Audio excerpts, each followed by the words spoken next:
and welcome to our event for World Refugee Day. I am Reverend Kelly Isola, Chair of the Greater Kansas City Interfaith Council, and I am joined this evening by many guests, as you can see on screen, including the Executive Director for the Dialogue Institute of Kansas City, who's Ayub Essen, who you will hear from a little bit later in the evening. So I just want to jump right in and say welcome, and it's an honor and a privilege to be with you tonight and to be hosting this event live. We are going to hear from several people, refugees and asylees, and their experience and the persecution that's going on in different countries. And we're also going to hear from a few organizations four organizations that are working hard in communities and in the world to help take care of the needs of refugees and asylees.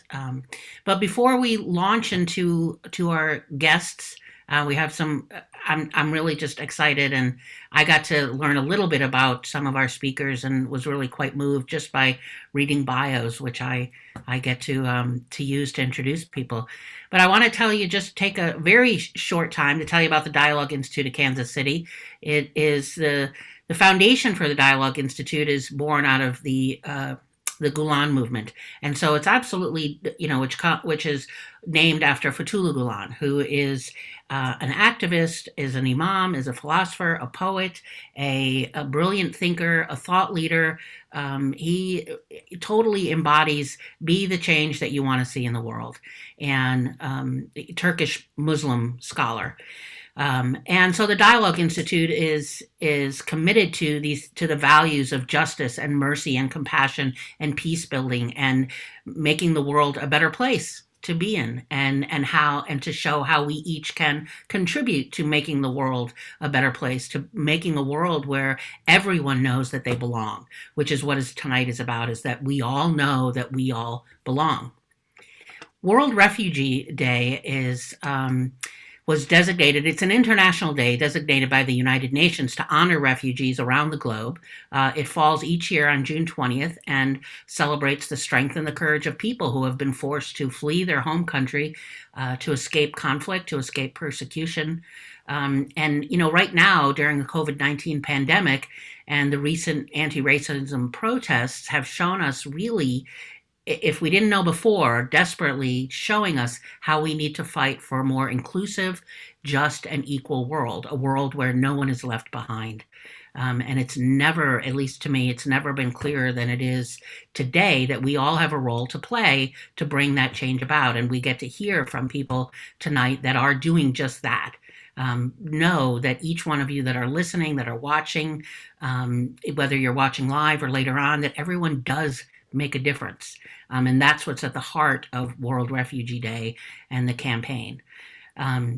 World Refugee Day is an occasion that builds empathy and understanding, and really truly recognizes the resilience that every human has for rebuilding lives. World Refugee Day shines a light on the rights and the needs and the dreams of refugees. It's an important day to highlight and make sure that we all know how important it is to protect and improve the lives of refugees every single day, not just in our own backyard, but around the world. So what you'll also hear tonight are different ways that you can be involved. World Refugee Day says that every action counts. And so keep your ears open for a way that you can support refugees, ways that you can be involved. It doesn't have to, even if it's online, because we're in the middle of a pandemic. So I welcome you. I welcome all of our speakers, and I'm just going to jump right into them because I think we'd rather hear from them than from me. And so we have four speakers tonight. The first one that we will hear from is Dr. Gulnar Aziz. She was born and raised in Eastern Turkestan, and prior to her arrival in the U.S., she studied at Xinjiang University in China, and if I butchered that name, I apologize. And there she earned both her BA and her master's degrees, and worked at the Linguistic Institute in the Academy of Social Science as a full-time researcher. She earned her PhD in linguistic anthropology. Oops, I lost my place here. Linguistic anthropology, which I got very excited about because my undergraduate degrees are in anthropology and archaeology. But she earned her PhD at the University of Kansas and served as a um, research assistant in Uyghur and Chagatai languages, which I think I may have that right, but you can correct me if I'm mistaken on that, Gulnar. And she's at Harvard University right now. She accepted a faculty position there in East Asian languages and civilizations. And so welcome tonight. Welcome, Gulnar. I'm excited to have you here. And Ziyu, if we could turn your video off. Thank you, Kelly, to introduce me, and thank you for having me here. And before I start, I want to share my screen, some slides with the audience. Okay.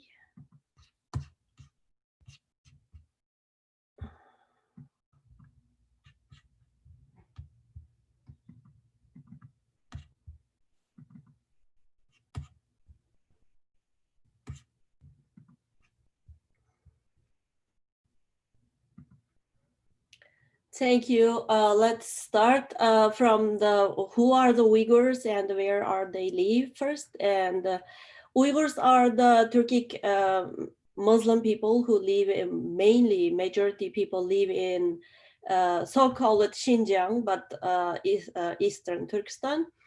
And the Xinjiang Uyghur Autonomous Region is named by under Chinese Communist Party since 1949. And Uyghurs, the population is based on the CCP's census is like 11 million, but overseas and plus all over the world, we have 20 million Uyghur peoples. And some background information I want to share. Scenes like this, Chen Quanguo came to Xinjiang, and all of these status about the Uyghurs situation become like worse and worse. And in there, the security related public job advertisements goes raised up, and it become a police state. And in these the forms, you can see the population data collection form. They collected every single Uyghur people's information like this. For example, you have to write your name and passport holders, travel abroad or not, all of these kind of like detailed information. And then in the left side, this is like a Chinese version. They give you like a number to control everybody's, like, are these people safe or not safe for the Chinese Communist Party. For example, you can see in this line, if you are the Uyghur, they will take out like -10 number. If this is like 100 number system. And then if you pray every day, you will lose a 10 score. And if you have some knowledge about the religious, they will take out another number. And if 10 scores. And if you go abroad, you have the history background on your passport, especially to the some 26 countries, you will lose another 10 scores, something. All of these kind of like controlling people's like freedom is happening right now in Eastern Turkestan. And then the CCP also created this kind of like rule, like Han Chinese Communist Party members should go to the Uyghurs family. Each family, Uyghur family, should have one family friends in from the Chinese person. So they always, like these Chinese Communist Party's members always go to visit the Uyghur family and make a relationship.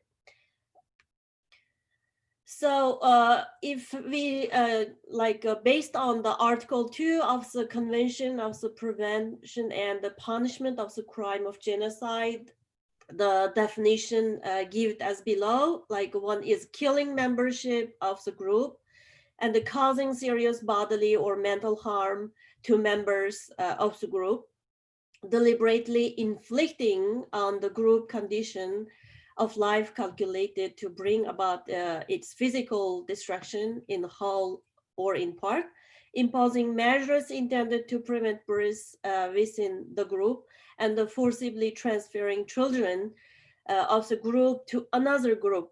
So I can show some photos and prove how Chinese Communist Party genociding Uyghur Muslim people in China. For example, killing members of the group. And this person who is a religious leaders and also the scholar uh, who worked at Academy of Social Science in Urumqi, and he passed away in the concentration camp. And he is the first person who translated Holy Quran from Arabic to modern Uyghur. These are like this person, Dr. Halmurat Gupur is a medical university's head semester, and Dr. Tashpolat Tayyip is head semester of the Xinjiang University. So they also like arrested and gave like the death sentence for these scholars. And also, you have like a sample causing serious bodily or mental harm to member of the group. And these are the people escaped from the concentration camp and went abroad, and then explain how they get harmed bodily and mentally in the concentration camp. That's why right now we know very clearly what's going on in that area. And they also like arrested and gathered a lot of intellectuals, scholars, business people, like a lead, the main the leaders in the among the Uyghur community there. For example, this person is my former colleague and is a professor and a researcher at the Academy of Social Science. And he only came to Indiana University as a visiting scholar for a year, and he went back home. And then in 2017, on June, these 3 years ago, he has been arrested, and we don't have any connection right now what's going on for these people. And not only those people, you can see in this picture, and actually you can also search Uyghur or Google Uyghur, you will see a lot of news about the concentration camp. These are the scholars, intellectuals, actors, all of these people arrested, and we do gathering a lot of materials about them, and do more like Uyghur movement activities and against the Chinese Communist Party release these people. And beyond that, they also, putting Uyghurs in the concentration camp. So far, we know like more than 1 million, like 1 million to 3 million people already in the camp. And then transferring Uyghur into China proper as a prisoner. Beyond that, transferring Uyghur as a surplus laborers in the inner Chinese province. They send the young generation to go to inner China and work in the factory for the cheap labor or even without paying any salary. And leaving Uyghur women without husband, and then forcing inter-ethnic marriage. The Uyghur woman forcing marriage to Han Chinese men. and CCPs like breeze control plans since 1980s, like these more than 30 years, like they imposing measures intended to prevent breeze within the group, so the population is decreased a lot. And this is like not at the least, but last, like you can see, they forcibly transferring children after the group to another group. So these are the Chinese traditional dresses these kids wearing, but these are Uyghur kids. They separated from their parents and putting all these kids into the separate orphan style camp and teaching them, assimilating them totally, like teaching in Mandarin Chinese, and let them wearing these Chinese style dresses and try to create like assimilate them to Han Chinese. And since 2017, September 1st, they prohibited the native language and the custom. And these are the government document, all like from kindergarten to university level, the Uyghur language is forbidden, and they teach every single subjects in Mandarin Chinese, and they doesn't allow you to use the Uyghur language textbooks, and even they doesn't allow students speak in Uyghur during the recess time. Beyond that, they also like against the religious belief, and they destroying mosques, church, and the template and everything. They destroying the culture and the religious belief. So from these pictures, you can see they also destroying the churches, and they hanging the President Xi Jinping's and the Mao's picture in the church, and let them like follow the Communist Party, not their beliefs. So what we can do at the end, there are a lot of things we can do. We start the action. For example, ask your government to condemn the Chinese government's repression against the Uyghur people. We also can call our local senators and the House representatives, like push them to support Uyghur Human Rights Policy Act. And beyond that, we can also boycott the Chinese production, like don't buy any made in China productions like that. And beyond all of these like information, like we were facing the culturally or ethnically genociding these days, as like we are kind of like talking about the refugee day today. And in the United States, of course, we have a lot of like Uyghur asylee cases. To my knowledge, I know some applications is still like staying in the immigration office. A lot of people, like Uyghur people, didn't get any result, like improvement. And I hope we can do something to help these people, and let the migration office like give them like a choice, and provide all these like work authorization card or green card, like improve, and let these Uyghur asylees do their best to contribute to the society. Thank you.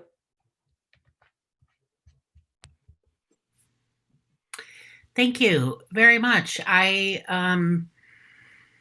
think one of the reasons I always say yes to Ayub when he asks me to to MC or or be involved in program is because I always say yes because I know there's always more to learn. And I just didn't. I knew very little about Uyghur human rights and just the population. You can stop sharing your screen if you want. And so we are, live through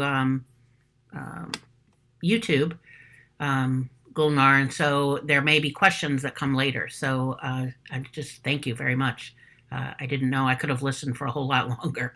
I'm going to put some links into YouTube for people. So, um, okay, so our next speaker is Mesut Kaçmaz. He he'll bring his camera up here in a moment. He's an educator from Turkey, and he has worked for schools in 6 different countries for 25 years. His PhD studies were cut short due to the challenges that he and his family have faced, which he will talk about more. We're just waiting for his camera to come on. I'm able to. There you Yes, I are. am. Yes. So, welcome, Masud, and I'm going to turn the mic over to you. Okay. Hi, everyone, and thank you so much for having this opportunity to talk about what I have experienced in Pakistan and Turkey. My name is Mesut Kaçmaz. I was an education teacher. Right now, as a taxi driver working. I was working finally in Pakistan. I have spent almost for 11 years in Pakistan as educationist at Pakistan schools and colleges, which was seized by the Pakistan government and Turkish government, which was handed over to Marif Foundation illegally on the request of the Turkish government. So Pakistan schools and colleges was established with the philanthropist of Turkish in 1995, and we had a branch of 28 schools with 11,300, and almost we had a 1,600 teaching and non-teaching staff at the college, Pakistan schools and colleges chain in 11 cities in Pakistan. So smoothly we were running the school. I was public director of public relations over there in 2016. And on the request of Erdogan, Turkish Pakistan government has dismissed all Turkish staff from Pakistan schools and colleges. When the coup attempt took the place 15 July 2016, then of course the scenario started to change very unfortunately. So far, there was no problem. Everything was very smooth, and really, Pakistan schools and colleges has contributed a lot to Pakistan education system. After the coup attempt, Pakistan government told us directly to leave the schools, not to work anymore, and they have canceled our visas, which was illegally given by the Minister of Interior. And in November 2016, we have applied to United Nations as an asylum seeker. We were under the protection of United Nations on the paper in Pakistan. And Erdogan was about to visit Pakistan. Before Erdogan arrived to Pakistan, Minister of Interior has issued the paper or letter to the staff of Pakistan schools and colleges staff to leave the country within 72 hours with no any basic laws. So it is completely arbitrary decision was made by Pakistan government on the request of Erdogan. And because of our certificate of United Nations, we had legally stayed in Pakistan for a year. And day by day, of course, the agencies of Pakistan start to visit us, what type of activities we are doing. But of course, they found nothing. So just I want to share one of my very important experience, how Pakistan government was working against us. One day, the 5 or 4 people came from ISI. I want to introduce ISI, Inter Service of Intelligence, which depends on Pakistan Army. So the group came and they started to talk about one forum and given some information. And the co-chairman was Mr. Fethullah Gülen and the other members as well. And I said, okay, what is the relation between this institution and me? They said that this is your institution. I said, well, is that possible? So when I take the file from the intelligence just to see, look at, and the address was showing that it is located in Washington, D.C., and the telephone number, address, each and everything shows that it is located in Washington, D.C., which was called as a rooming forum. I said that where do they get this file? And they have told me they got this file actually from the ex-embassy of ambassador of Turkey, Sadık Babur Girgin. I said this is not the correct address. Please go and find the correct person. Then they have apologized. So with this situation actually started, our situation to get worse and worse. And 2000, when we came to 2007, September, 27 September 2017, almost 15 to 20 ISI, Pakistan Army officers in plain clothes raided our house. And it was 2 o'clock, 2 a.m. in the morning, and they came. They said that we are going to take you because your life is under dangers and your telephone is trapped by some people. That's why just we are going to take you to safe houses. And when we ask about the warrant, arrest warrants, as well as ID from the people, but they were not able to provide us any documents, even no ID. So we have protested, myself as well. I protested and I didn't want to go them, but we have been forcibly taken to the detention in an unknown location, which we know that later it belongs to a military compound, means Pakistan Army place.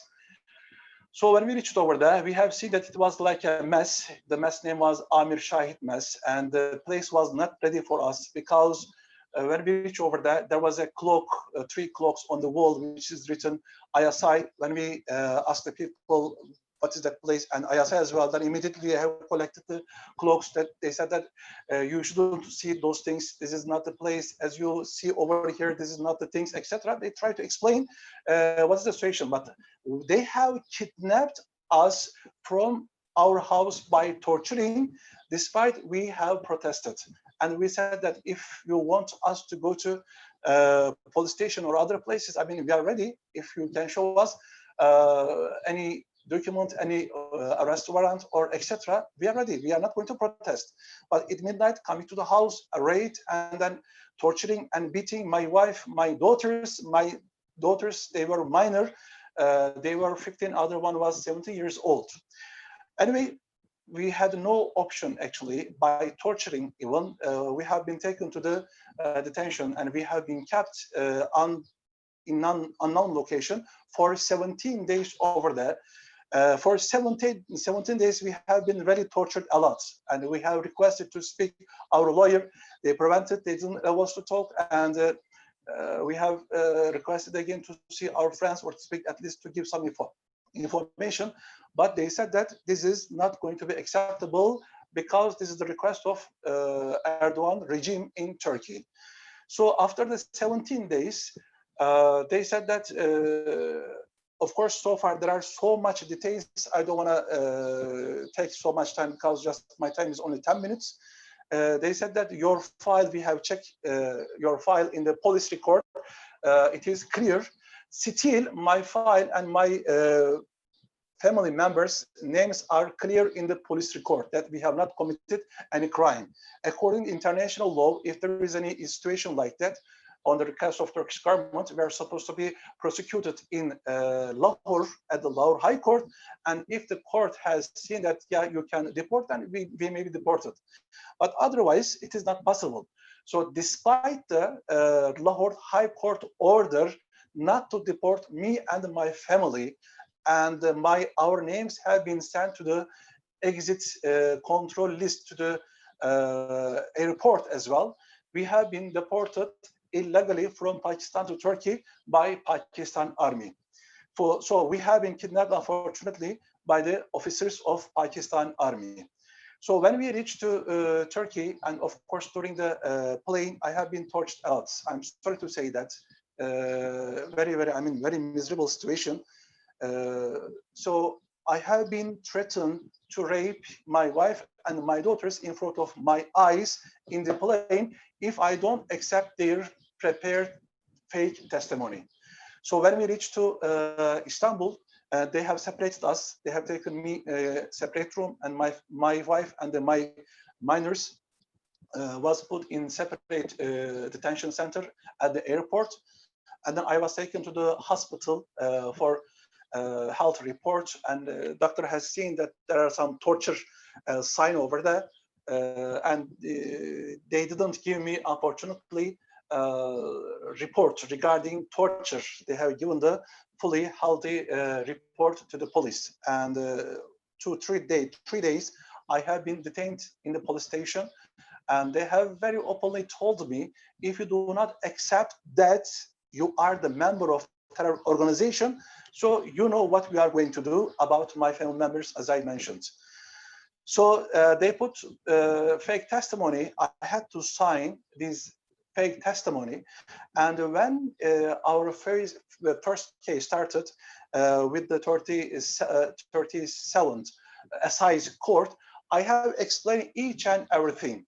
There was a prosecutor, 3 prosecutors because of assize court, and there was a 3 judges and 1 prosecutor, and they have nothing to ask me because since 23 years I have been living abroad. I have no relation with Turkey actually. Just only I have my bank account and my number. That is all. The big allegation told me that you have deposited some amount of money in certain period of time in Bank Asia, which was legal and which was inaugurated by the time Prime Minister as well the Erdogan, Recep Tayyip Erdogan. He was the mayor of Istanbul. So that bank was inaugurated by them. So I had deposited money over there. This is the proof that I am the member of armed terror organization. But they were not able to provide me details or other proofs and evidence that, okay, I have deposited money. But what is the relation between terror organization which is not existing? I am not still I am not accepting such type of terror organization. This is not still existing, and the world has not accepted because it is fake. So there was simple allegation. One is depositing money in Bank Asia, and also prosecutor has seen that it is wrong, allegation is wrong because I had already deposited some amount of money given the period of time. And the second allegation was the conversation with 3 members of the Gulen movements. 2 of them unfortunately passed away. May Allah make them their soul in peace.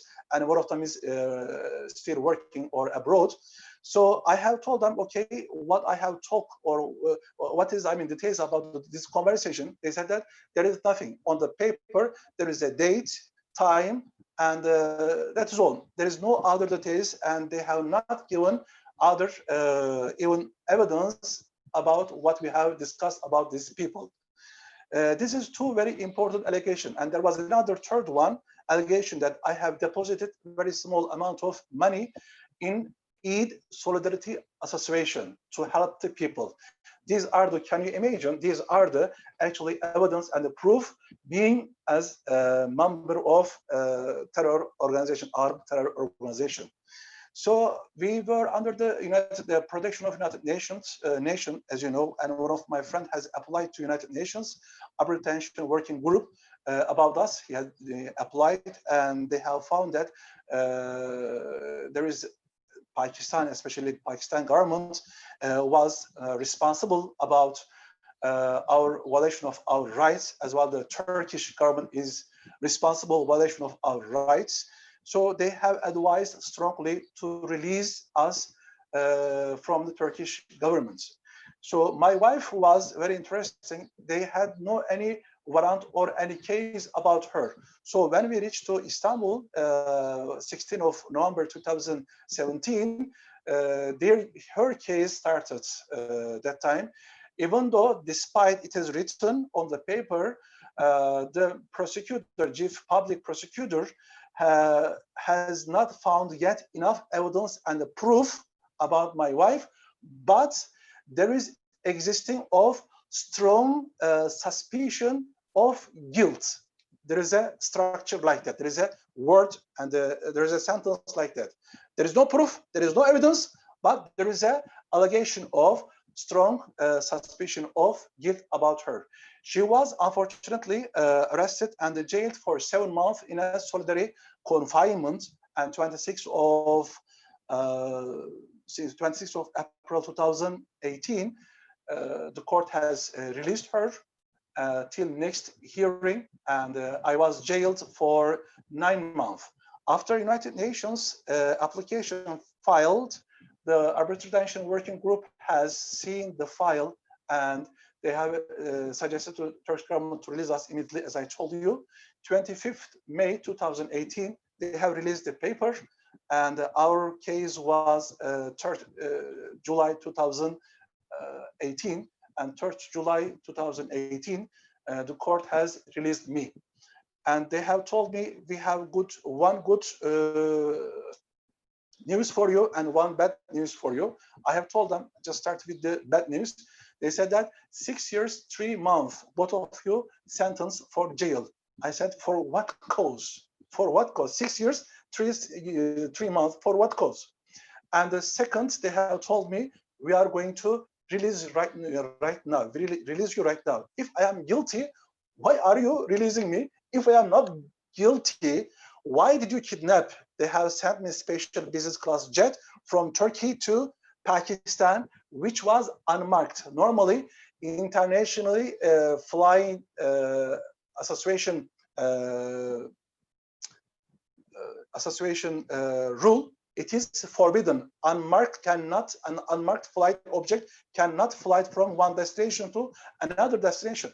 So you are sending special jet, business class jets fly, I mean the plane, and then you are giving all news to all TV channels and the newspapers in Turkey, and then you are finding me such type of, or you are just trying to trial me such type of with this method, which is really ridiculous.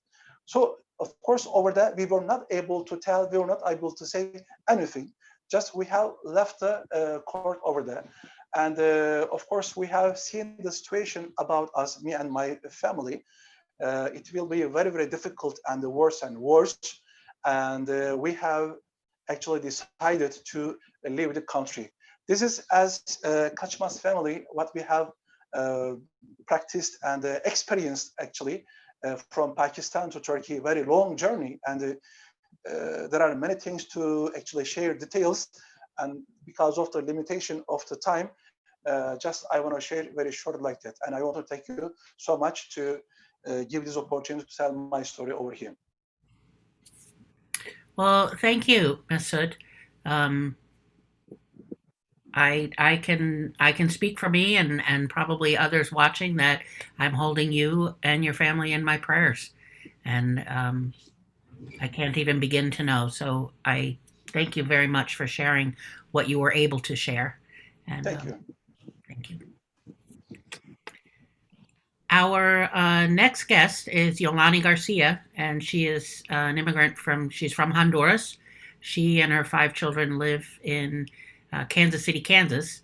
We're actually coming to you, our Ayub Essen, the executive director of Dialogue Institute, and myself, and a few others on the call are from the Kansas City area, Kansas City, Missouri, and Kansas City, Kansas. And so Yolani is in Kansas City, Kansas. She fled Honduras in 2016 after her husband was assassinated, and she and her children were granted asylum here in the U.S. in 2019.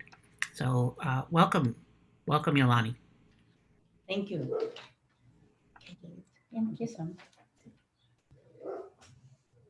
Gracias por la oportunidad que me están dando para estar en esta reunión con ustedes.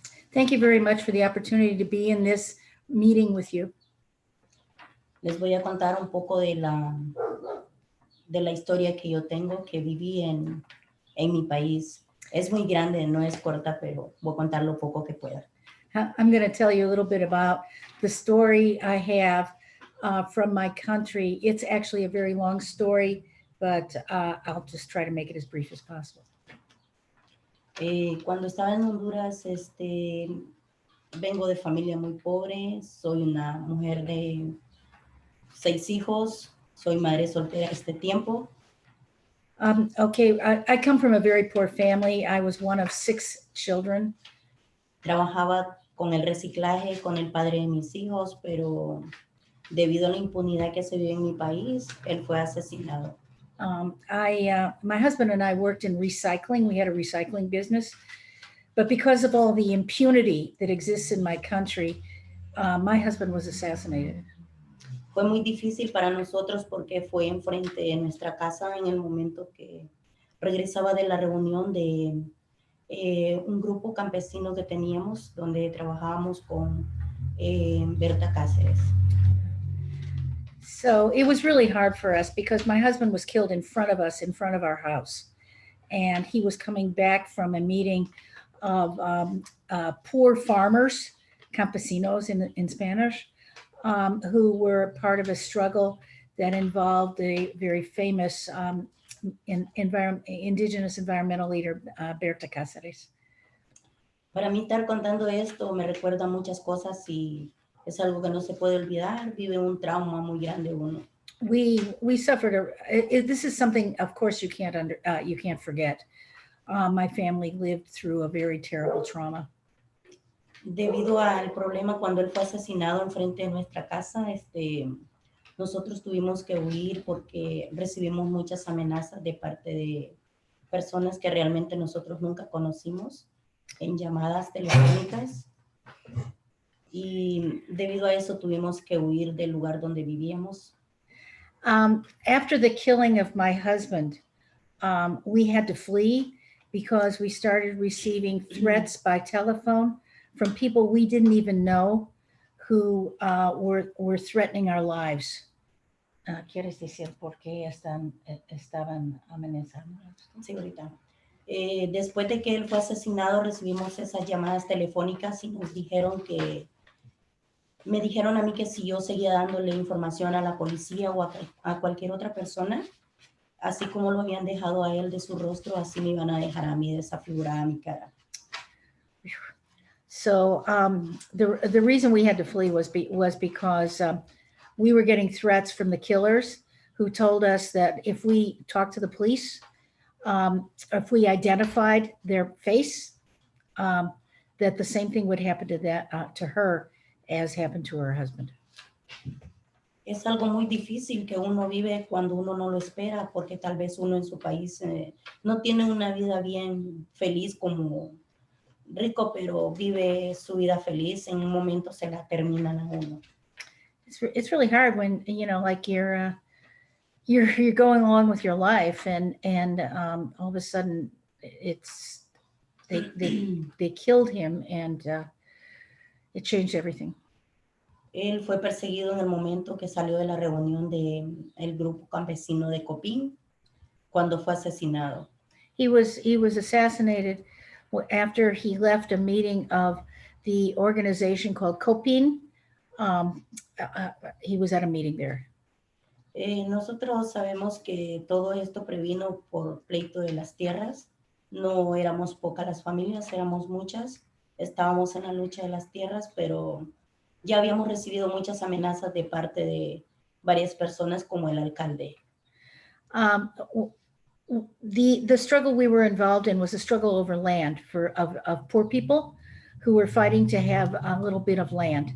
And we had already received a number of threats, not us personally, but the group had already received a number of threats from the mayor of our town. Lo importante fue que pude identificar yo a la persona que fue el asesino y también lo pude identificar mi niño y entonces pudimos dar con la captura del hombre. Una vez fue capturado, el presidente del gobierno dijo que no quería que siguieran el caso de nosotros. El presidente Sí, del con gobierno. Orlando dijo que no quería que siguieran el caso y que lo engavetaran.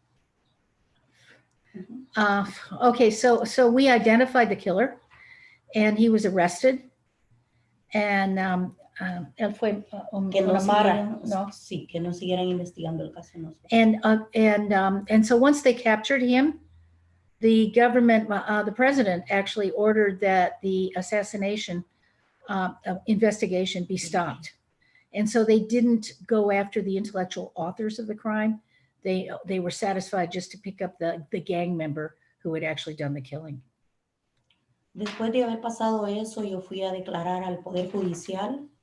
Después declaró mi hijo. Después nosotros fuimos trasladados a La Ceiba, Atlántida, en mi país, para poder ser refugiados a que no los encontraran las personas que los buscaban. Okay, so we after we identified the killer, my son and one of my sons and I both went and made a declaration that this was the person. We identified him.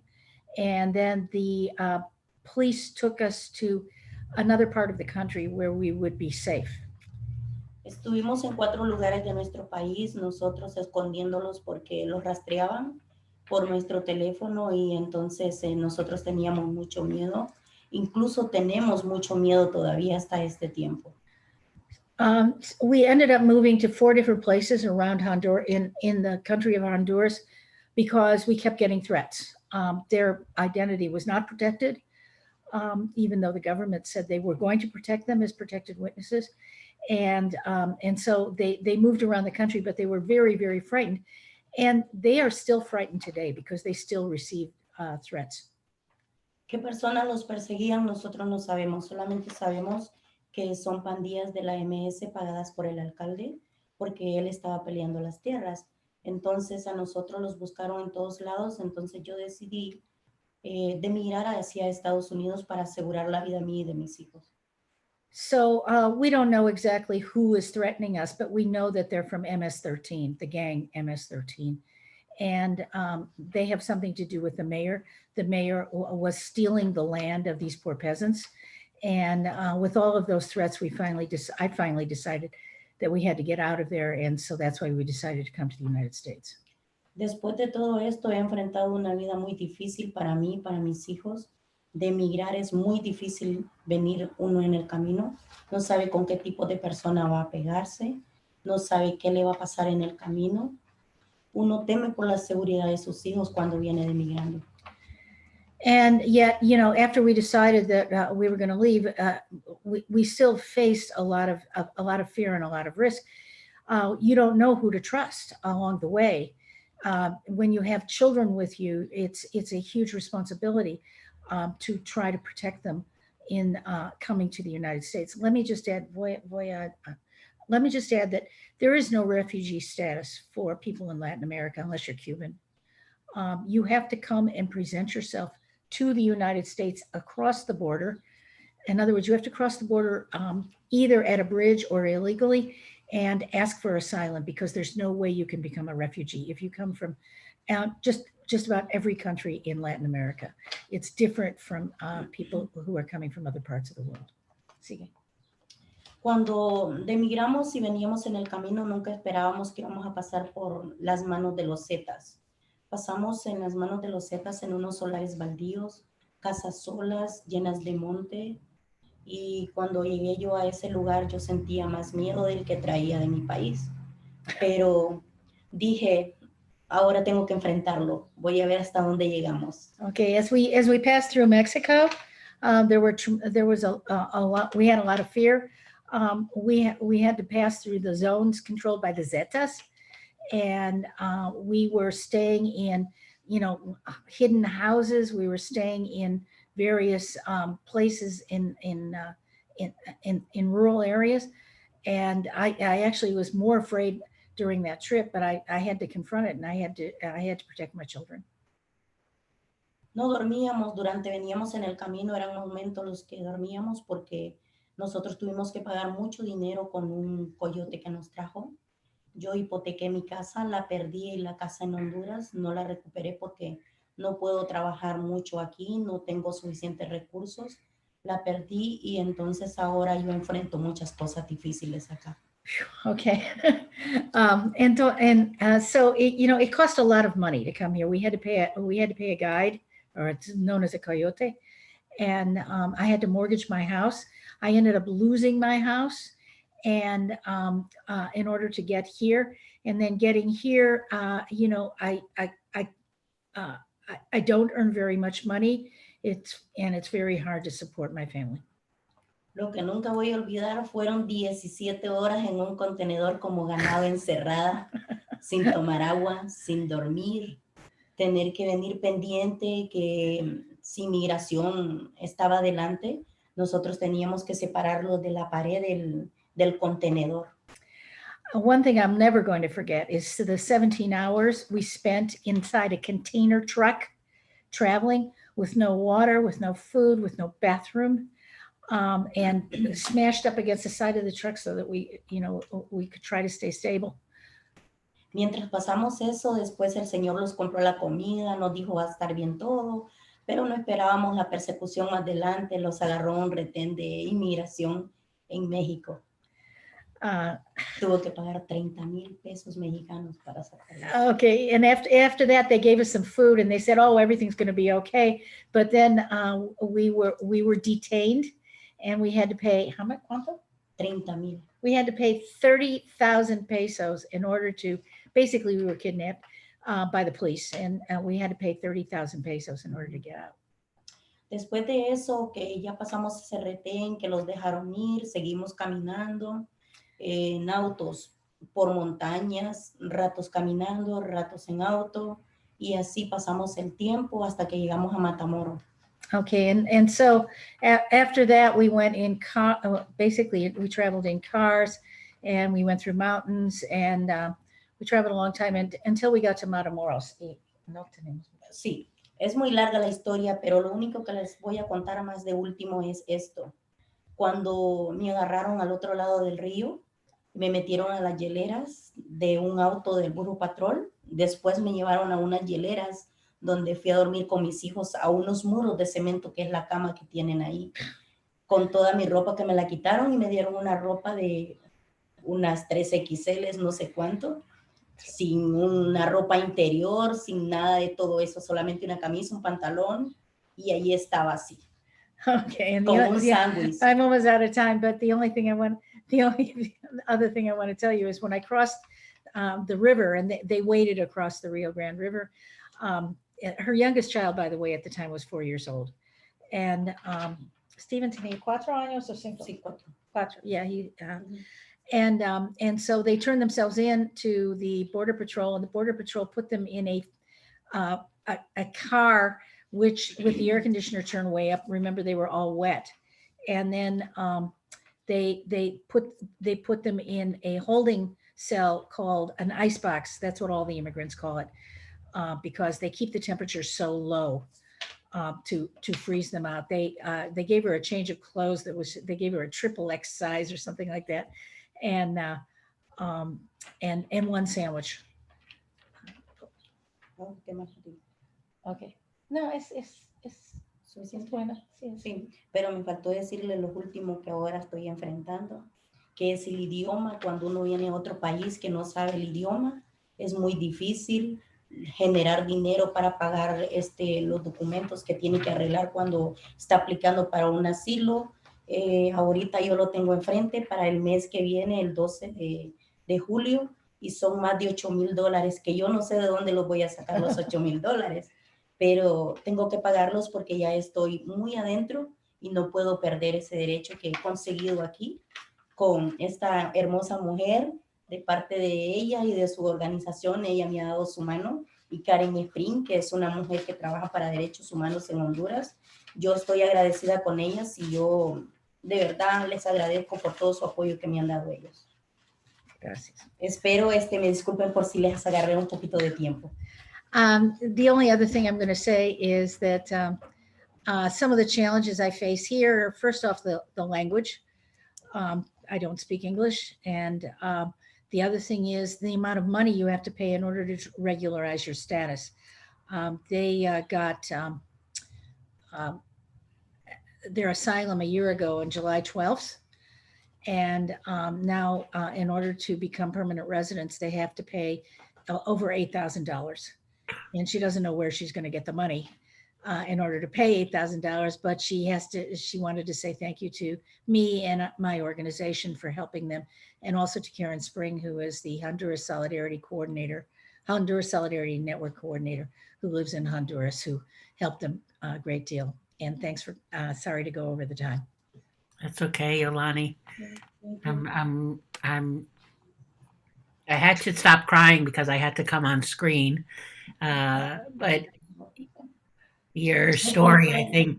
Recordar esto para mí es volver el trauma pasado. Tengo tratamientos médicos por esa razón. Tengo un tratamiento para un estrés postraumático. She's suffering from PTSD, and so just telling the story makes her relive it. And I have no live with doubt. guilt. And yeah, so you and your family are in my heart. You're in my prayers, and you have a beautiful smile. Tienes una sonrisa muy, muy bella. Gracias. Thank you. You're welcome. Oh, so let's everybody take a breath after that story. So our final guest, and then we'll hear from 4 different organizations that help refugees and asylees. But our final guest to talk for a few minutes about his experience is Ziu Atem. He is from the Sudan, and he's been living here in the U.S. for about 20 years. So we're waiting for him to turn on his speaker and his camera. And while we're waiting for there, I see the mic is on. We just thank you, Yolani, for the powerful story. And oh, there he's gone again. Need you back on, Ziu. And turn your camera on. Oh, there we go. Okay, you're in the spotlight. Thank you. Hello, thank you, Callie. My name is Ziu Atem. I'm from South Sudan. And as she have mentioned, I've been here almost, 19 years and half.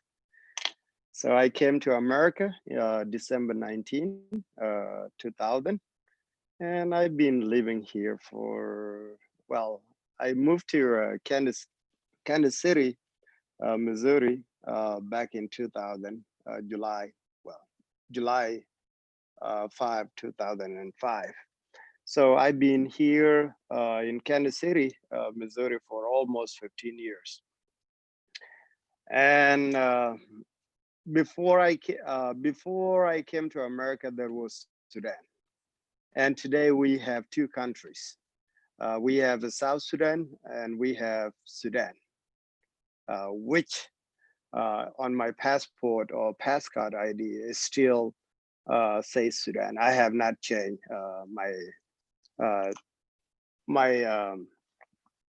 I have not changed anything on my passport.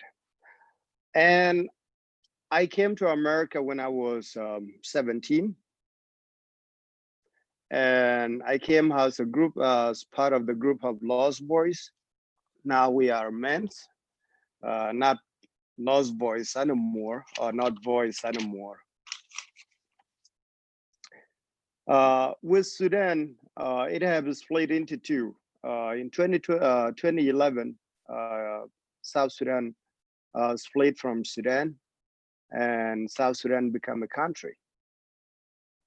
And from there, South Sudan have lived for 2 years, and then there was a little bit of chaos that happened. With South Sudan, it have affected a lot of the people. And with that, South Sudan was new, and it has started as a new, and 2 years later, there was a disagreement within the government, and that caused another civil war, and that is mainly a tribe. So I'm not going to go deep into it. There are so many armed groups in Sudan, and what every refuge seek is a new life. And with a new life, I came to America to seek a new life, and I have that new life. And today is renew because of that, because today we do have a World Refuge Day, and this is a very important day. South Sudan have so much and have suffered long before becoming a country. it been in so many wars, and it is still in war with itself. And the government of South Sudan is doing the best it can, and is seeking the ways in terms of peace and stability in the country. And it reached out to the armed groups, the rebellions, rebels, to seek peace, so the country come back to itself and build a new nation. Many people are within of South Sudan. They are in a refugee camp within the country, which supposed not to. A lot of the South Sudanese are in Uganda, Kenya, Ethiopia, and they are in that refugees camp in those countries. But South Sudan is trying its best to stabilize the country so the peace and reconciliation can be built again. South Sudan have oil, and that oil will get me into Sudan. As I mentioned, my passport still says Sudan on my passport, even though I am actually currently I am from South Sudan, and with that, South Sudan itself have shear oil with Sudan. Sudan, Sudan shear oil, 50%. That oil come from South Sudan that they shear. Sudan is currently the most population of Sudan is a Muslim. So the majority of Sudanese population are Muslim, and with the current government of Sudan, they embrace it. They embrace it, the ethnics and religious diversity. So that is different than the old Sudan that I have on my passport. So today, Sudan is different. It embraced religion, which was technically not there before. And mainly, this is all based today, all this, and in Sudan, Sudan also have an armed group, rebels group, and they seek for one thing. They seek to have a better Sudan, a Sudan for everybody, a Sudan where no other tribes can be treated different than the other tribe. And that is what Sudan have. And because this is a broader question in terms of the social injustice,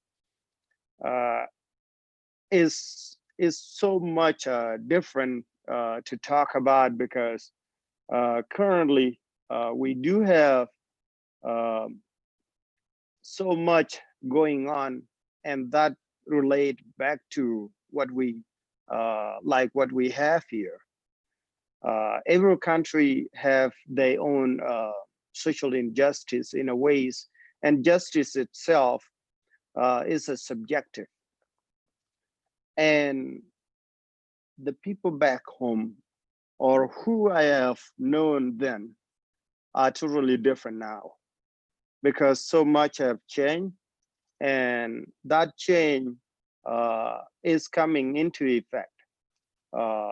As I mentioned, Sudan have the new government have changed, and that change, it does come with embracing ethnics and also diversity within religion, which was not there.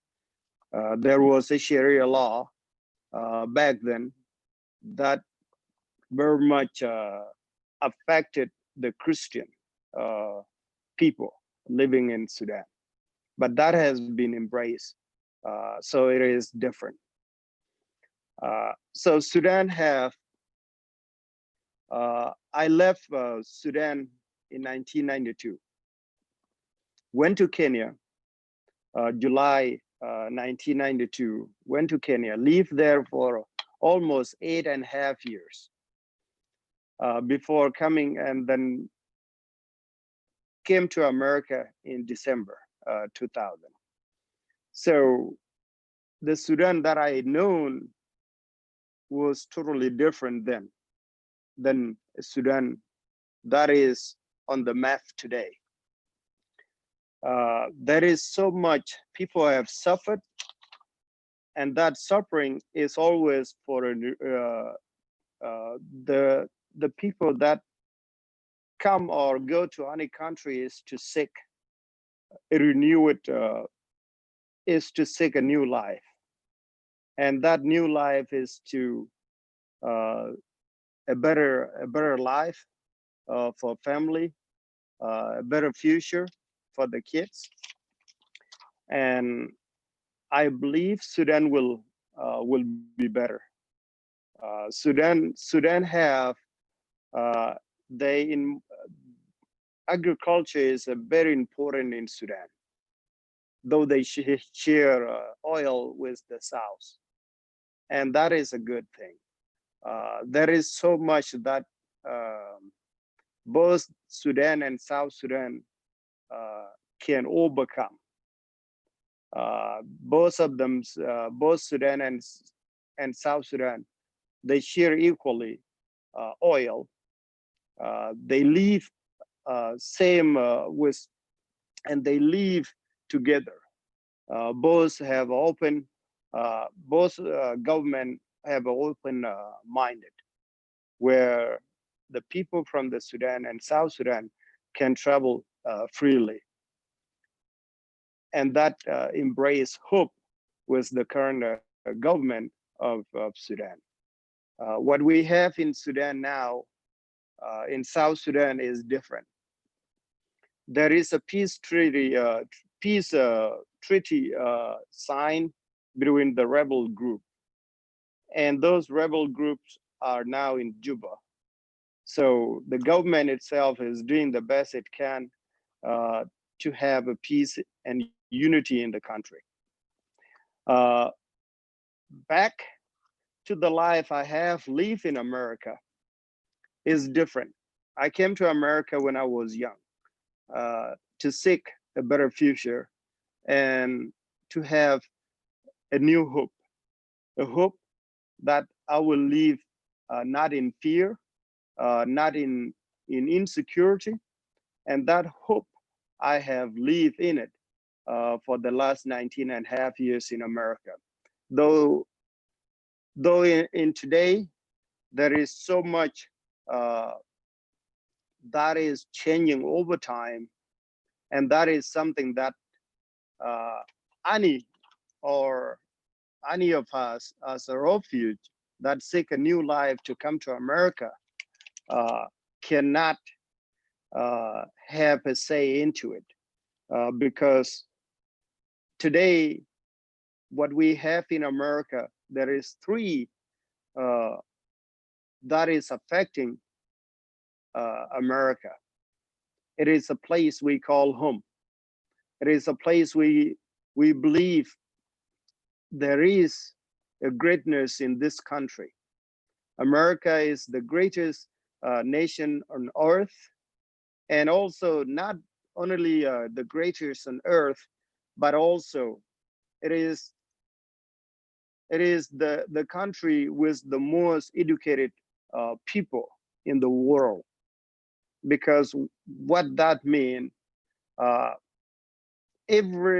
there is no child left behind in America, and every child have to go to school. There is no child that can drop out at a certain age. So every child or kids have to go to, by all means, if they have a choices to drop out, they have a choice to drop not going to school or anything by age 16. So that is why I said America is a greater nation and the most educated country, where the citizens are the most educated. What I mean was the most educated in the country are the citizen. So with that, I leave this because what we have today is we facing economics, uh, which is a big deal. We also facing COVID-19, the health issue, and also Yep. the racism. And with that, justice belong to America. We are newcomers, and with a mindful of what is undertaking in America.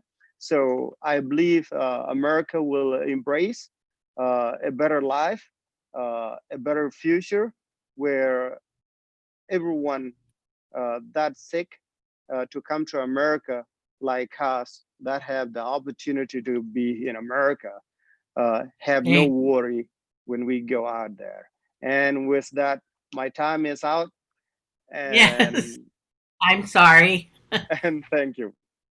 Thank you, Ziyu. I, like the others, absolutely.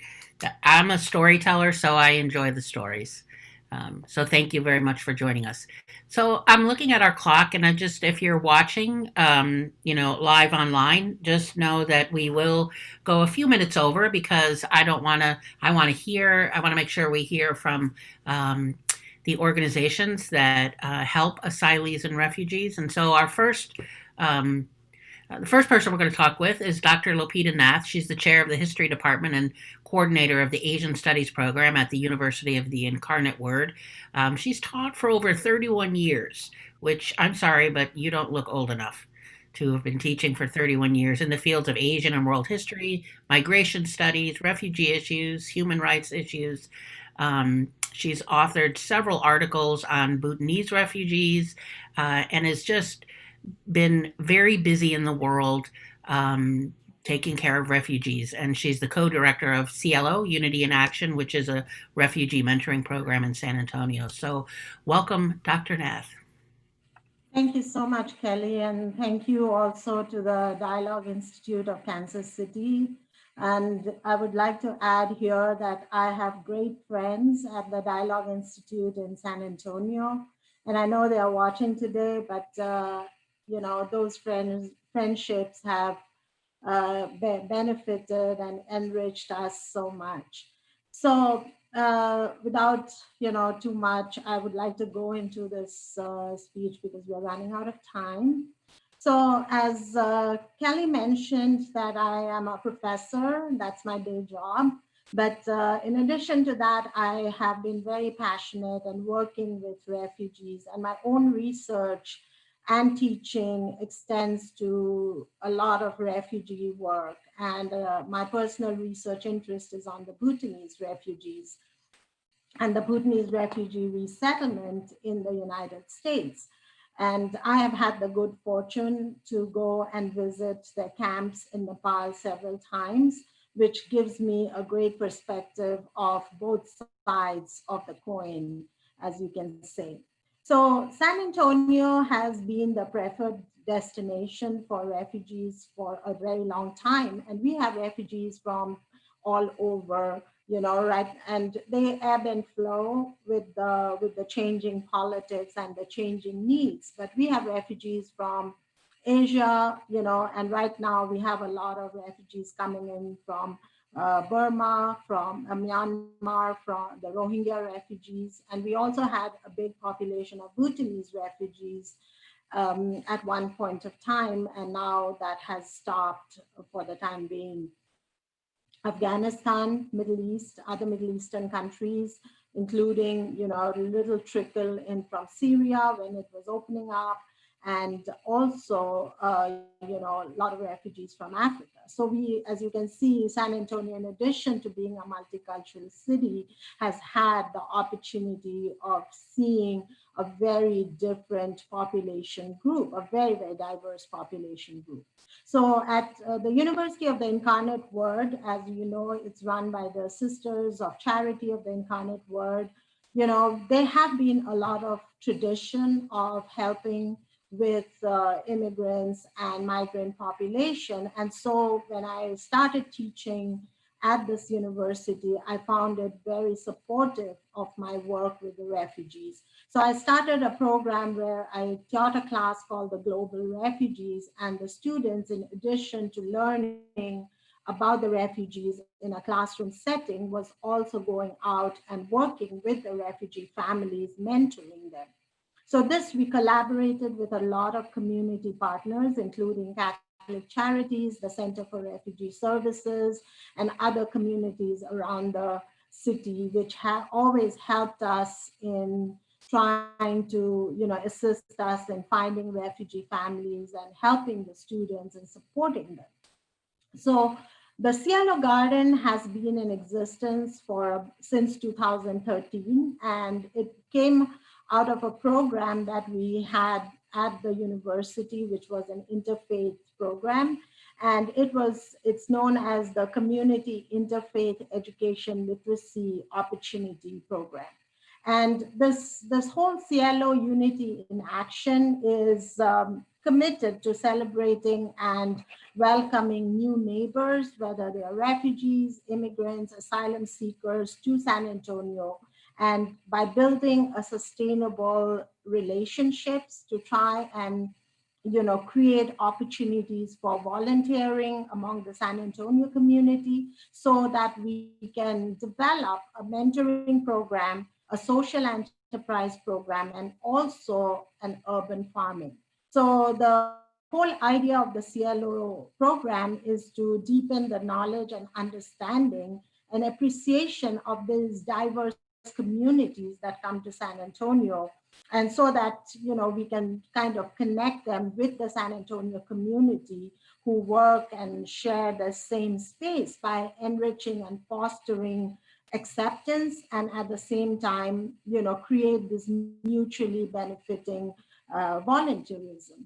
So talking in that same mode, we also have a huge garden program, and I will talk about the mentoring program in a bit, but I also want to mention that the gardening program, which is the Cielo Garden, which seeks to assist in the refugee integration and preservation of the culture through through accessibility, through food in the social, in the San Antonio community, because a lot of refugees who come here, lose that big connection with their home country, which is the food they eat. And so the Cielo Garden, which has about 80 plots now, is allowing the refugee families to grow food that they would have in their home country, and at the same time, advocating this broader transitioning into social relationships. So as we see that through the Cielo Garden and through the Cielo Unity in Action, we have developed a very strong refugee mentoring program. And, and I've been working with them for a long time. And now we have developed a very intensive refugee mentoring program in collaboration with the University of the Incarnate Word. And so this program extends to different aspects. One main aspect is to mentor a refugee family. So we are trying to get to those families that fall through the cracks through the larger agencies like the Center for Refugee Services or the Catholic Charities. And we also touch or get to refugees after the first year or so after their arrival, when some of the programs that the Catholic Charities or the center or other agencies have do not have anymore. So the mentoring refugee program is also emphasizes empowerment for women. So in this case, we try to get to the women in their homes, because a lot of the women cannot get to the services, to the English classes, to other services, because of childcare responsibilities, because of the father goes to work, so they have to care for the little children, and because they don't have a transportation. So all these problems prevents women from getting to their jobs. So in this situation, we see that we offer ESL help. We offer help with tutoring, working with the school districts. And right now, our program has also works very closely with the Northside Independent School District, who has donated kind of the online ESL program, which we take to the women in their homes. So we work with the Afghan refugee women, we work with the Rohingya refugee women, and we work with the Myanmar Burmese refugee women, the Karen and the Karenni refugee women. And so these groups of women are helped with their education. So in addition to that, we see that we have also started generating donations, mostly computer donations to help the refugees. And right now, because of the pandemic, we are also trying to help them understand and work with Zoom.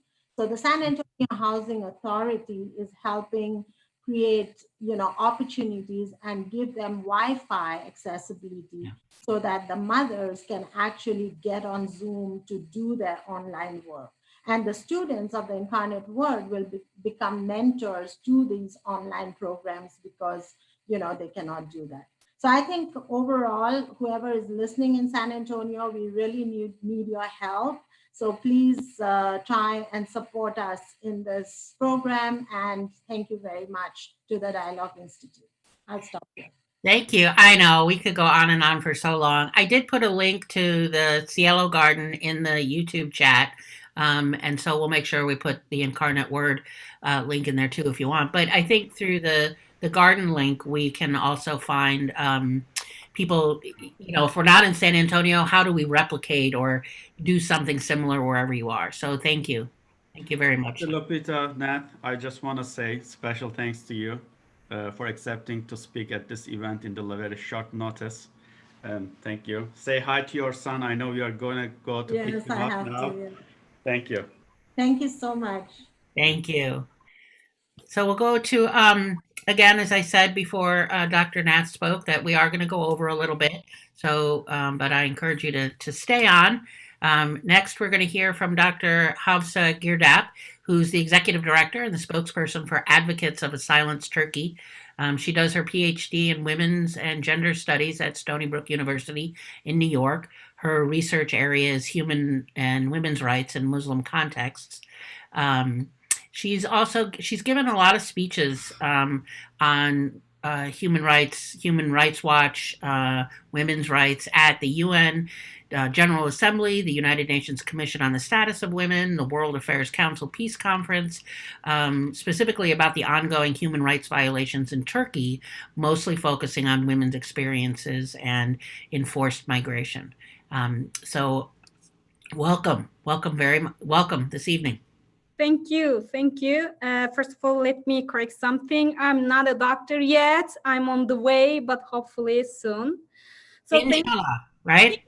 Inshallah, right? Yes. And thank you for having me here. Thank you, everyone here, all panelists, for sharing their experiences. Also, thanks everyone out there joining us virtually today here. While listening to the previous speakers, I felt that the stories echo each other. I mean, factors may change, may be different, but the key point, the main issue is very similar for everyone. Not feeling safe in your own country. In parallel with this reflection, I would like to ask this question first. Why are hundreds of people risking their lives to get away from their own countries? Previous panelists mentioned really dangerous ways, including contacting smugglers, paying a huge amount of money, and so forth. The answer is to this question, actually, why are people risking their lives? The answer is actually very simple. They are indeed socially and civilly dead. They lose their jobs, they live under oppression, they are discriminated. most importantly, they don't feel secure, they're not free. So for a better life, a freer and safer life, people immigrate, seek refuge in more democratic countries. And a recent information you may all know by UNHCR states that 44,400 people per day leave their homeland as a result of a persecution or a conflict. In Turkey case, representing Advocacy of Silence Turkey, I can talk about the Turkey case very deeply. Thousands of people have left their homeland for aforesaid reasons. Among those people are teachers, academics, doctors, or simple volunteers of charity organizations. And these people had to choose this option as an alternative of being jailed or living as a civilian who cannot work legally with rights and who are exposed to discrimination or exclusion from the rest of the society because of the hate discourse. When all these circumstances and even some worse are taken into consideration, it is almost impossible to survive in Turkey if you are among a targeted group which is chosen as scapegoat by the government and is being persecuted in so many ways. So the world witnesses a big contribution to the refugee issue all around the globe. Human rights resources indicate that there are thousands of Turkish people seeking for asylum in Greece, Germany, the Netherlands, Belgium, Sweden, UK, USA, and more. In other words, victims of the Turkey purge have scattered around the world. On one side, they are free and safe. However, all their lives have been reset. Since assets of many of these people were seized, they don't have anything to start from the scratch. Furthermore, most of the jobs do not have equivalents in the sense of graduation or credentials in many countries. So the phrase starting from the scratch literally means being a zero for those refugees, these immigrants. As one of the examples of those people, me myself, who lost everything she had, everything she got by working tooth and nail for more than 20 years, I applied to so many universities for grad studies, and the common response was that I graduated from a university outside the US and it's unlikely to be accepted to a PhD program here. Just like anything else in my life, now I was told to start from the very beginning. And I made a research about immigrant academics and journalists, including many women. The result, in a nutshell, was that they cannot do their jobs. There are lots of barriers, financial issues, legal status matters, and then traumatic condition that they are in.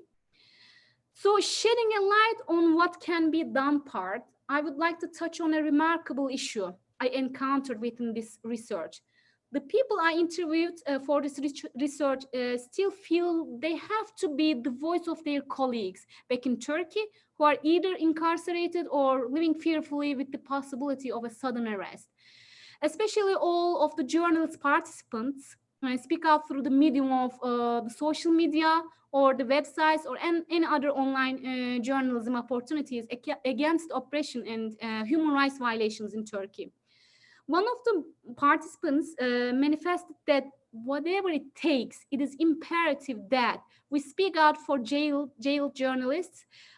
In Turkey, we must use, and I do use, all the means such as online opportunities to do this. Even though this means being still concerned with the past or the conflict and the persecution back in their home countries, I observe that immigrants feel healed while healing others, their friends. This strengthens some, if not all. In our organization, Advocacy of Silence Turkey, more than 100 volunteers work for the rights of both oppressed people back in Turkey and also Turkish immigrants, refugees who have scattered all around the world.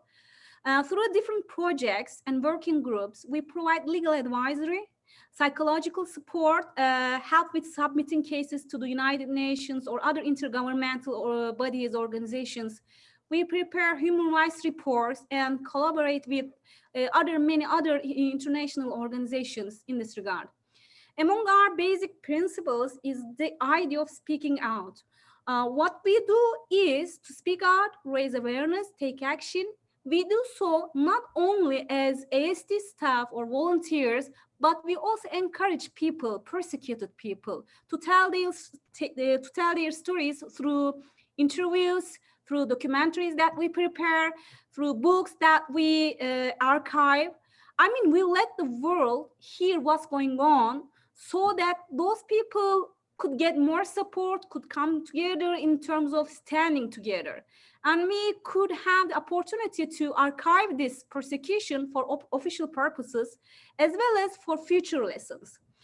Overall, solidarity and support are among the keywords that I have learned so far, both as an immigrant, as an activist, and as a scholar working in this field. So my closing remark would be to call on those people, refugees, immigrants, not to hesitate to reach out to us, to organizations, to platforms, individuals like us, for asking support and guidance. Thank you for listening to me. Thank you very much.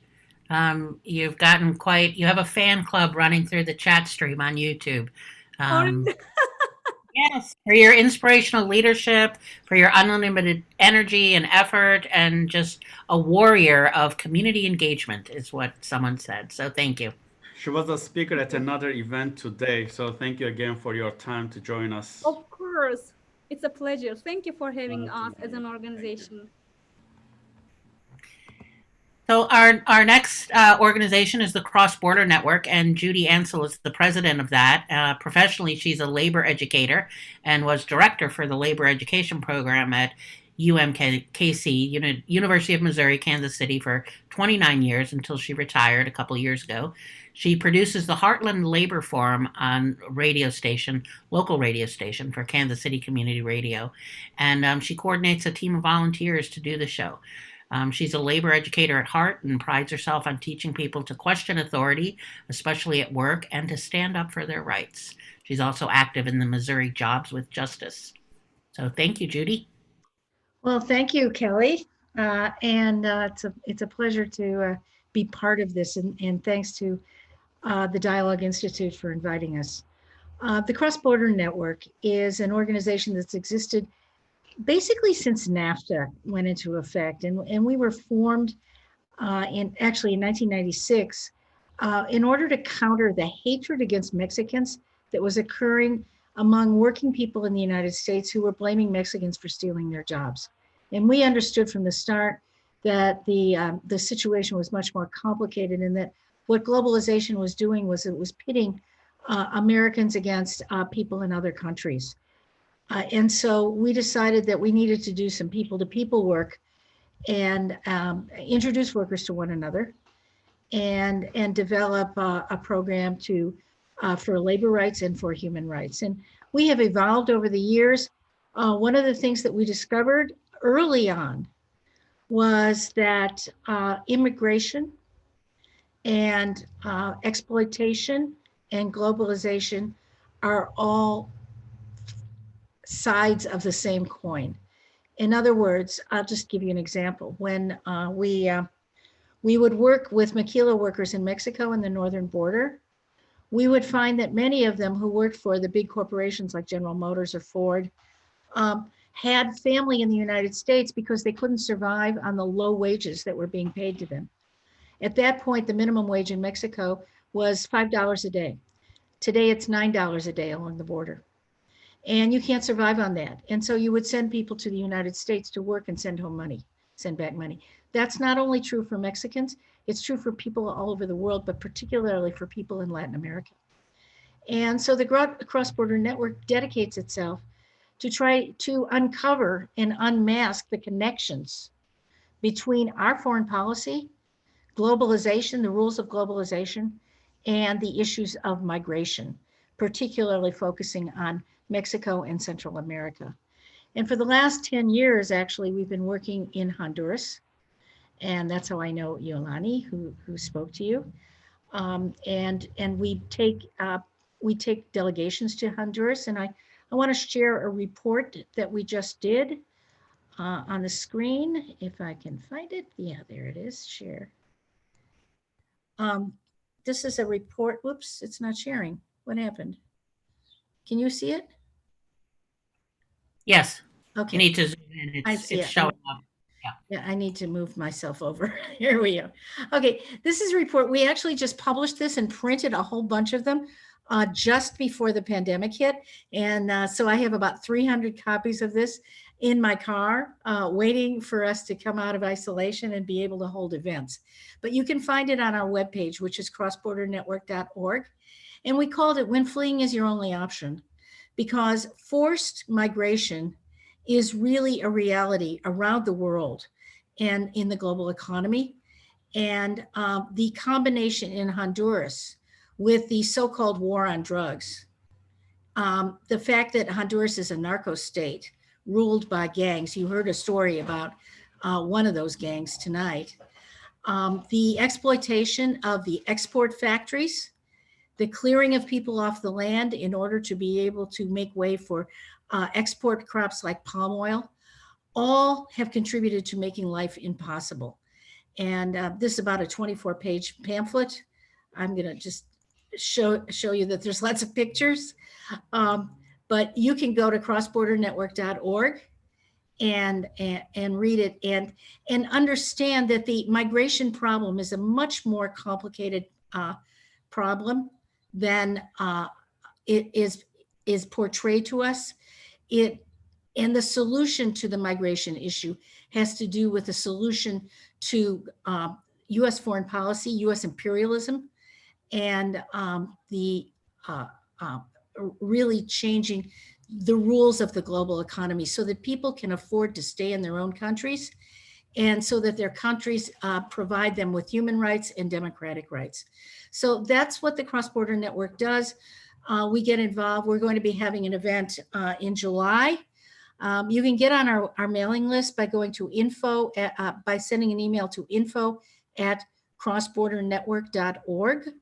We're going to be having an event in July. I don't have the date yet, with Nina Lakhani, a reporter for The Guardian, who has written this book. How do I stop the share? I'm trying. There it is. Okay. So she's written this book, which is called Who Killed Berta Cáceres? It was just released. Berta Cáceres, who was mentioned in Yolani's speech, was an indigenous leader in Honduras who was fighting a dam project, but also fighting for the rights of indigenous people and for all people in Honduras. And we're going to be having that talk in July. And then in August, we're going to be having a talk on asylum and Trump's asylum policy, which is essentially trying to wipe out the possibility of asylum in the United States. Is a very serious threat to people all over the world. And so we're going to be having a talk about that and what's happening to asylum. So I'll stop there. As again, our email is info@crossbordernetwork.org, and please get on our mailing list. Thank you. I put a link to the Cross Border Network in the chat, as well as a link to the brochure that you were showing. Great. Thank you. So both of those links are in the chat stream. Yeah. Okay. Thank you. There's lots of ways to get involved. Every action counts. That's what the message is. So our final organization that we'll hear from tonight is the Della Lamb Community Services, and Ryan Hudnall is the executive director for Della Lamb, and Della Lamb began in 1897 by providing childcare to working Italian immigrant families. And today it is absolutely, I've been familiar with them for a long time, a valued community partner to thousands of low-income families, but that has extended to refugee resettlement, English as a second language, job preparation, youth services, early education. And I need to stop because I'm going to let Ryan tell us more about Della Lamb. Thank you, Ryan. So grateful, and so grateful to join everyone here. Just to the amazing stories have inspired me. I'm in awe of the work that you're doing to really honor those across the globe who are suffering. Della Lamb has a rich tradition of pursuing its neighbors.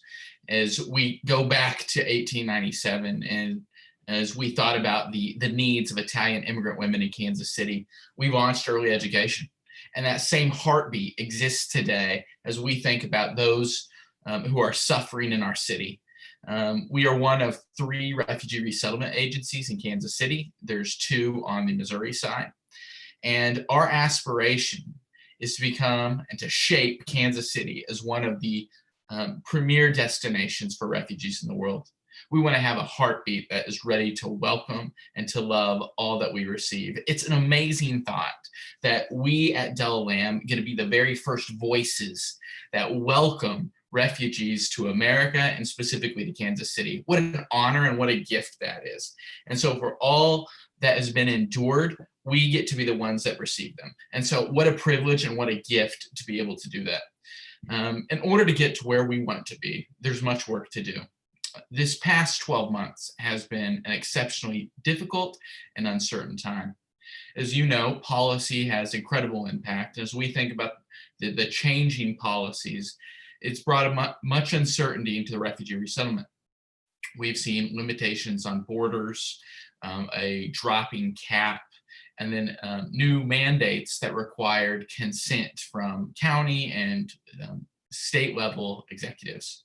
So there's been so much that has changed. Then we throw in a global pandemic. And so it has been an incredibly difficult year as we think about receiving refugees from across the globe and responding to their needs. The refugee resettlement world, particularly as it relates to federal funding, is highly dependent and highly focused on the first initial resettlement, or what can be really considered the first 90 days to 180 days. We at Del Lam are in a transition to move past the resettlement process to a community integration perspective. And so as we think about how we walk alongside refugees, there's amazing opportunity for everyone who's listening to get engaged. Whatever you've been gifted with, whatever God has given you, you can use to love people and to serve people. What I see in Kansas City is an opportunity for a rising tide of consciousness to respond to the needs of the refugees. And we at Del Lam, until we are breathless, will speak of the dignity of the refugees. And so the initiatives that we are thinking about and will be pursuing excellence in over these next 3 to 5 years, we have to come up with new solutions in education, in housing, in employment, in healthcare, in transportation, and in trauma-informed care. We are working with our community partners and pursuing new community partners to ensure that whoever we receive, whoever we get a journey with, that they will know that they are loved, that we see them, that we see their dignity, and that we are so honored to be in the journey with them. So I just want to say thank you.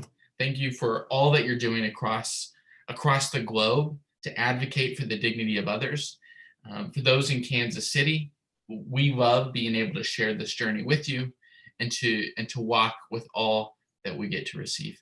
So that is Del Lam. Thank you so much. Thank you. Thank you very much. Thank you just falls short. Everybody is delivering the same about empowering individuals, helping, walking alongside them, just as you said, Ryan, to meet the challenges of education and employment and just safety. I mean, that was Yolani's message over and over, not even knowing if you're safe, like just a simple thing of being safe in a very rapidly ever-changing world that just seems to get change. You wake up, go to sleep at night, and in the morning it's different. So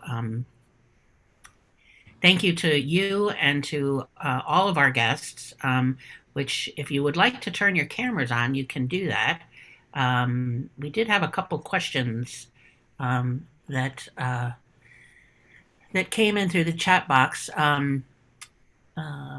But I now I'm having to, I don't know if you remember what they are, Ayup, and if they can be answered quickly. One of them was about the situation of Uyghurs in other Chinese provinces.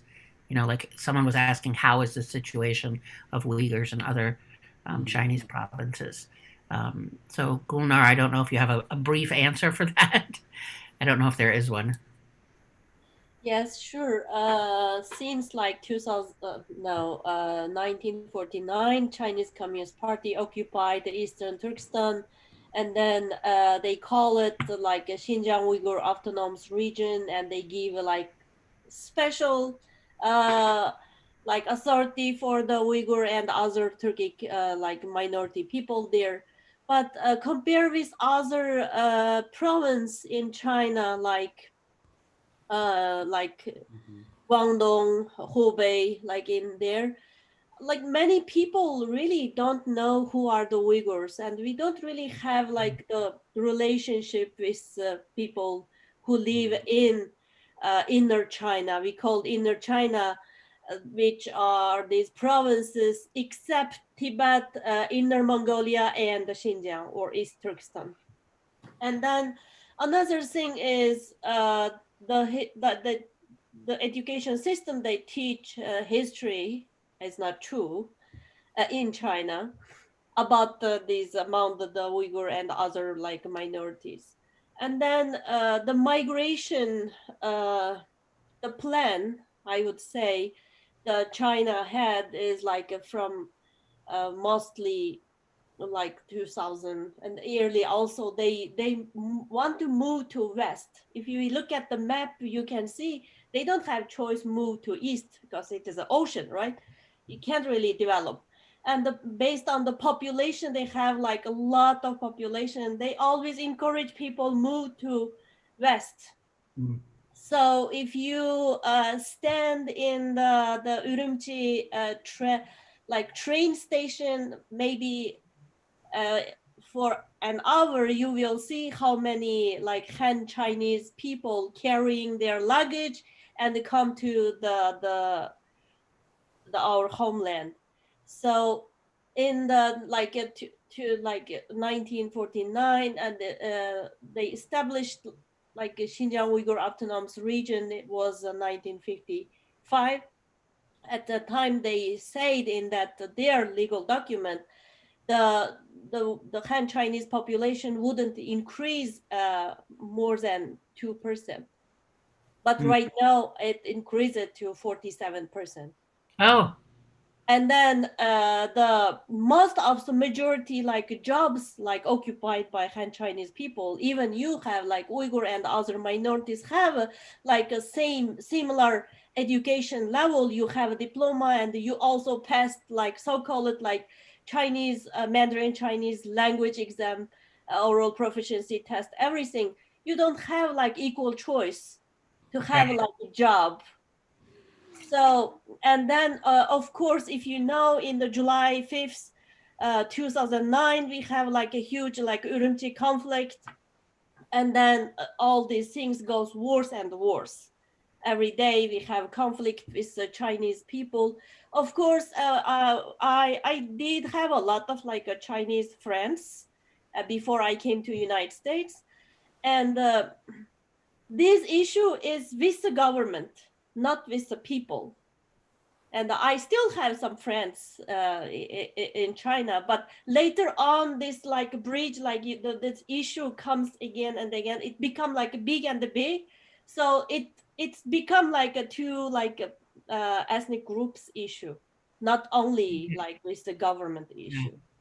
So Okay. I hope, yeah, I can It's answer the question. it's an issue I'm not really all that familiar with, and I'm certainly not in a position to answer the question. But as I'm listening to you, I'm like, wow, I know so little, and yet it's so huge. So Yes, and one thing, the Chinese Communist Party, like the government announced, like Uyghur are the terrorists. They uh, give us this head, like yeah, terrorists, but we are not terrorists. no. Yes, Well, thank you very much. And I know thank I need to cut you off, and I hate to do that to everybody, but I'm so appreciative for this evening, and I just can't say thank you enough. And there aren't enough thank yous for how each one of you are absolutely contributing to create a world that works for all, to make sure that we all know that we all belong. So, thank you, Ayub. Yeah. Thank you so much, everyone who are with us today. I'm just speechless to hear the unique stories of each person, and also the representatives from the nonprofits who help our friends in the world. this concept of being a refugee or asylee was very foreign to me until I would say about 7 years ago when Syrian refugees started coming to Turkey. We hear about them on TV. I may feel a little bit upset, but then I think I just kept my busy life and didn't really think deeply. But after this political unrest and imprisonment of the mothers and babies and journalists and attorneys and women, men, whoever who are arbitrarily detained in Turkey, I think I started realizing what it really means. Say you are CEO, you are a businesswoman one day, you are a faculty the next day, you are in the prison.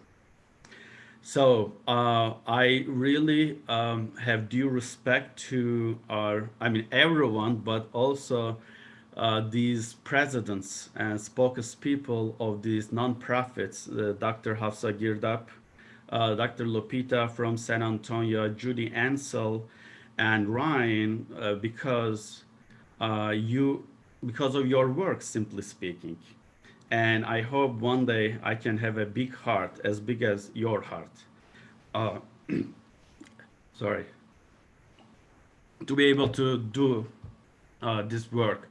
Just today, my cousin got married, and I will share a couple of pictures.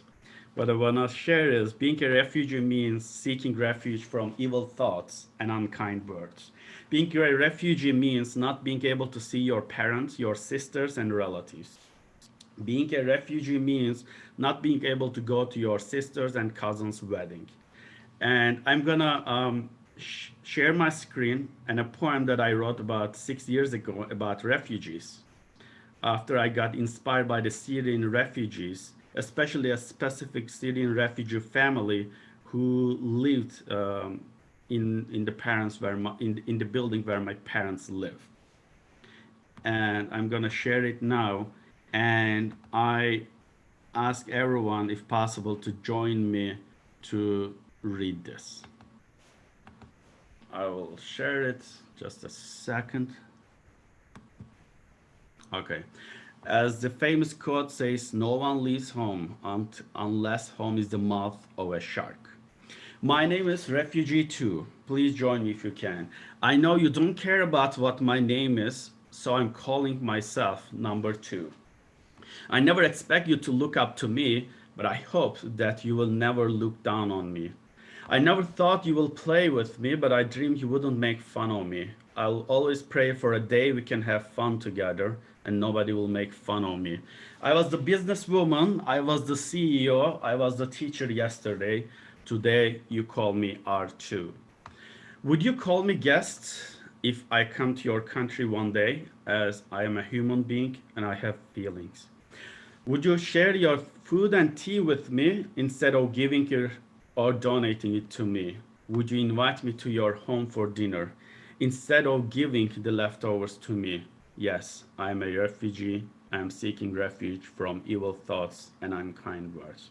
And here is our picture, virtual picture, with my cousins, with my sisters, and with my wife that from the wedding of today that my cousins had.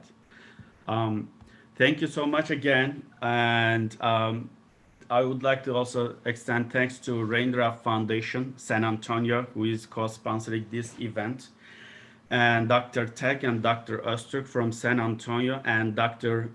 Uma Geyik, who was kind of the source of inspiration to have this event today. Thank you. Thank you, and have a wonderful evening, and bless you all. Thank you. Thank you. Well, Thank you for all. Thank you so Thank much. you.